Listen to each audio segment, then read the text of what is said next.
The heart is often accused of pride for things it never meant as pride.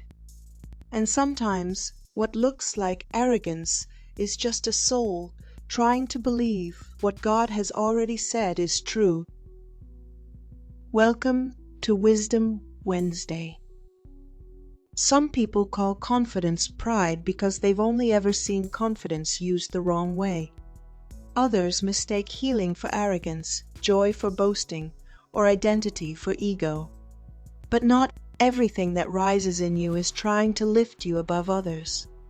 Sometimes it's just trying to lift you out of what once held you down. The journey ahead is simple. We're unlearning the false labels, the quiet shames, the shrinking, the second-guessing, the fear of looking too much. We're naming the things that are not pride, so your soul can breathe again without apologizing for being alive. Many believers whisper their testimonies because they fear sounding proud. But sharing what God has done isn't arrogance, it's remembrance. Your story doesn't exalt you, it points to the one who carried you through it. Some call confidence pride simply because they've only ever seen insecurity disguised as humility. But steady confidence isn't self-made, it's often built from years of wrestling, healing, surrendering.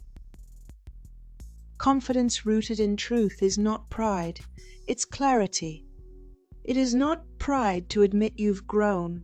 Growth is evidence grace has been doing its quiet work in you. Noticing it doesn't make you boastful, it makes you aware that you are not who you used to be. There's no pride in calling yourself loved. Your identity didn't come from applause, it came from God's heart. Saying I am loved is not arrogance, it's acceptance of a truth you didn't create. People may label joy as pride because they expect you to remain where pain left you. But joy is not a performance, it's the fruit of a God who restores. Smiling again doesn't mean you've forgotten the valley, it means you survived it. It isn't pride to expect good from God. Hope is not entitlement, it's trust. Pride demands what it thinks it deserves. Hope receives what God freely gives. Some think stepping into a bigger season is pride, as if shrinking were holy. But heaven never asked you to dim what God lit in you. Expansion is not arrogance, it's obedience to growth. Some believers stay silent about their blessings because they fear it will look like boasting. But gratitude is not pride. Thanking God openly doesn't elevate you. It honors the one who gave what you could never earn. It isn't pride to walk with your head lifted. A lifted head can come from healing, from forgiveness, from freedom. Pride lifts itself. Redemption lifts you. Calling yourself chosen is not pride. It's simply agreeing with what God already declared long before you felt worthy of it. Identity becomes dangerous only when it becomes detached from its source, but spoken truthfully, it steadies you. Some people confuse self-respect with arrogance, but treating yourself with dignity isn't pride, it's alignment with heaven's value. You are not dishonoring God by honoring what He made. It is not pride to say I am blessed, even when life is imperfect. Blessing isn't about perfection, it's about God's presence living in you. You're not boasting about your condition, you're acknowledging His compassion. People may call your healing journey pride because they remember you broken. But healing doesn't exalt you, it reveals God's tenderness. You're not proud for no longer bleeding, you're grateful to finally be whole. It isn't pride to guard your peace. Protecting your heart doesn't make you superior. It simply means you've learned the cost of letting chaos live too close. Some call it pride when you finally stop apologizing for existing.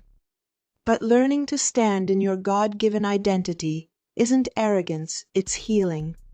The world may prefer your silence, but heaven never asked for it. It is not pride to pursue wholeness. Brokenness is not more spiritual than restoration. Wanting to be well emotionally, mentally, spiritually is agreement with God's desire for you.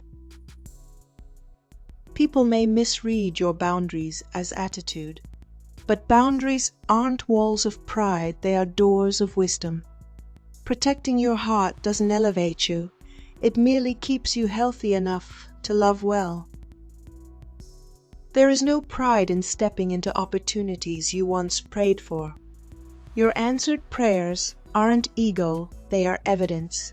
Walking through the door God opens does not make you boastful, it makes you obedient. Some think acknowledging your strengths is pride, but honesty is not arrogance. Denying what God placed in you doesn't make you humble, just unavailable. It isn't pride to dream again after disappointment. Dreams resurrected by hope do not inflate the ego, they revive the soul. Believing forward is courage, not conceit. You're not proud for refusing guilt that God never gave you. Shame may feel familiar, even holy, to some, but it is neither. Letting go of false burdens is not pride, it's freedom waking up. Some call your clarity pride because they're used to confusion. But clear vision isn't arrogance, it's alignment. When God brings understanding, you're not bragging for seeing, you're simply walking in light. It is not pride to forgive yourself. Mercy received is not self-exaltation, it's surrender to grace. Holding on to guilt doesn't make you humble, it just keeps you wounded. Speaking truth about your journey isn't pride, it's honesty. Telling your story doesn't mean you're glorifying yourself. It means you're refusing to hide what God has redeemed. Some may call your peace indifference, but peace is not pride, it's the fruit of trust. Quiet calm is not detachment, it's confidence that God is already at work. It isn't pride to walk away from manipulation. Some environments only feel right when you feel wrong. Leaving that kind of space isn't arrogance, it's recovery. There is no pride in believing God can use you despite your flaws. That belief is not self-confidence, but God-confidence. Pride insists on being perfect. Faith simply says yes. Wanting better for your life does not make you proud. Hunger for growth is not ego, it's evidence that the Holy Spirit is stirring. God never called stagnation holy. Some will call your confidence pride because they only understand caution. But moving forward isn't arrogance, it's faith in motion. Not everyone will recognize the difference. It is not pride to refuse old labels.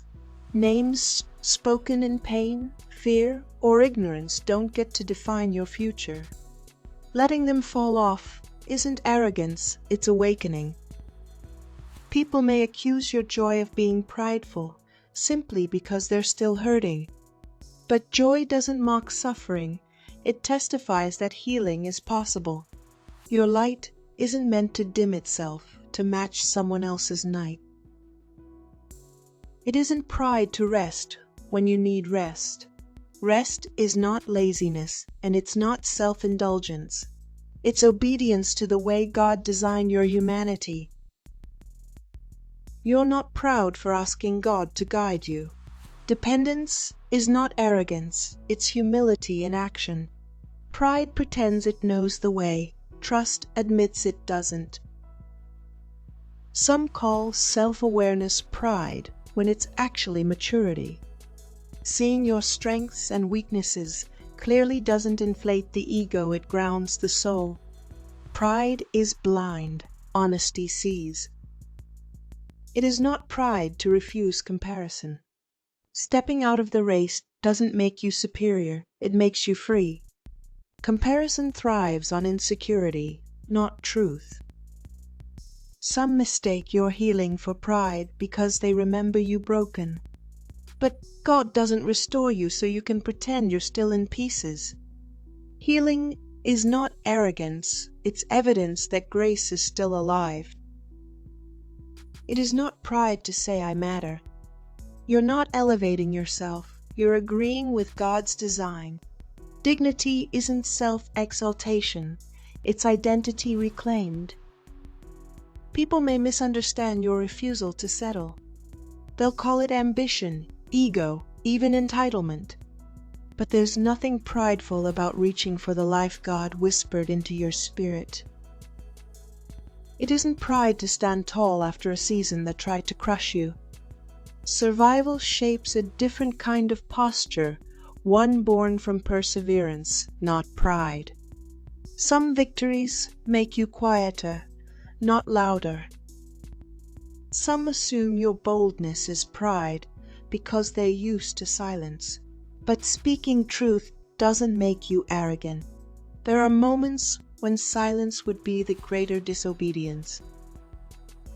It is not pride to love yourself the way God teaches you to. Love that is rooted in Him never inflates, it heals. Self-love becomes dangerous only when it replaces God, not when it reflects Him. Many confuse discernment with pride. Seeing clearly doesn't mean you think highly of yourself, it means your heart is awake. Pride distorts, discernment protects. Some will say your standards are pride, simply because they lowered theirs. But guarding what enters your life is not arrogance, it's stewardship. You are allowed to require what aligns with your peace. It is not pride to want a life that feels whole. Wholeness isn't luxury, it's God's heart for you. Settling for fragments was never a command. People may call your confidence in God's promises unrealistic or self-centered, but trusting what He spoke is not ego, it's agreement. Pride creates its own path, faith follows the one already marked. It isn't pride to be hopeful in dark seasons. Hope doesn't deny pain, it refuses to let pain be the end of the story. There's nothing arrogant about expecting God to do what He said He can do. Some see your courage and assume you're full of yourself. But courage rarely comes from self. It is usually born in fear, shaped by trial, and carried by God. Courage is not pride, it's perseverance with a heartbeat. It is not pride to refuse shame. Shame is a weight God never assigned. Letting it fall off your shoulders doesn't make you proud, it makes you free. People may judge your silence as pride when it's actually wisdom. Sometimes saying less isn't about superiority, it's about choosing peace. Pride needs the last word, wisdom doesn't. Not everything the world calls pride is pride. Some of it is courage, waking up. Some of it is truth stretching its legs again, after years of walking smaller than it needed to. If these reflections stirred something in you, let it settle, let it breathe, let it grow. There is more to unlearn, and there is more freedom ahead for those willing to see themselves the way God does. I'm your host, Abigail, and I'm grateful you've shared this space with me today. And if this touched a tender place in you, stay close. We're only beginning to open this conversation.